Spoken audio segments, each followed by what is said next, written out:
Europe 1, 8h56. Thomas Soto, 6h-9h sur Europe 1. Le débrief de la matinale, les temps forts de ce que vous avez entendu ce matin sur Europe 1. L'attentat à l'aéroport d'Istanbul a fait au moins 36 morts et plus de 150 blessés, bilan provisoire.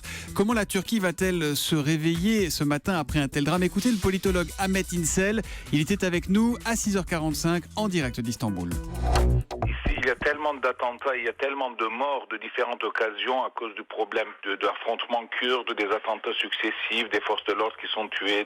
Malheureusement, la mort est un peu banalisée ici, donc je ne peux pas dire que il y a le même climat qu'après les attentats à Paris. Voilà, triple attentat non revendiqué, un triple attentat kamikaze non revendiqué à l'aéroport Atatürk d'Istanbul.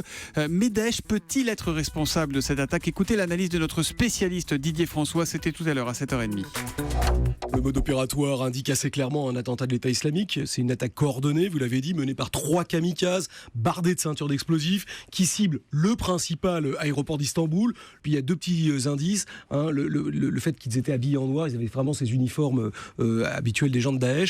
Et il y a un des kamikazes qui a été repéré sur une caméra de télévision en train de faire un repérage et qui était connu par les services de sécurité.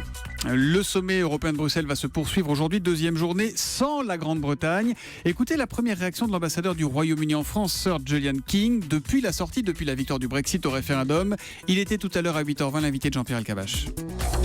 Je crois qu'il faut respecter le vote de 33 millions de mes concitoyens. Donc l'appliquer. Il faut maintenant prendre acte et il faut avancer ensemble pour le maîtriser. On aimerait rester le plus proche possible avec nos voisins.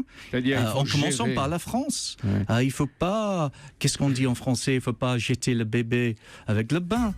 Avec l'eau du bain, mais c'est pas mal. En attendant les quarts de finale de foot, les Islandais se préparent au bord du lac d'Annecy, où certains habitants ont visiblement choisi de changer de camp, un peu comme Danny Cohn-Bendit. Écoutez, c'était dans le journal de 7h30. On a mis le drapeau islandais, on a mis un petit mot d'encouragement. C'est pour le 3 juillet, la saga continue, la saga islandaise, on suit ça depuis le tout début. Dimanche, quel que soit le gagnant, on sera heureux. Vraiment, les mecs, ils ont un maillot sur les épaules et ils veulent un seul truc, c'est mouiller le maillot pour leur pays. Et moi, je pense pas qu'en France, ils soient les 23 à penser ça. Donc allez l'Islande alors. Ouais, à Fram Islande. Voilà, allez les bleus, comme a dit ce monsieur, mais on l'a pas bien compris. Allez les bleus.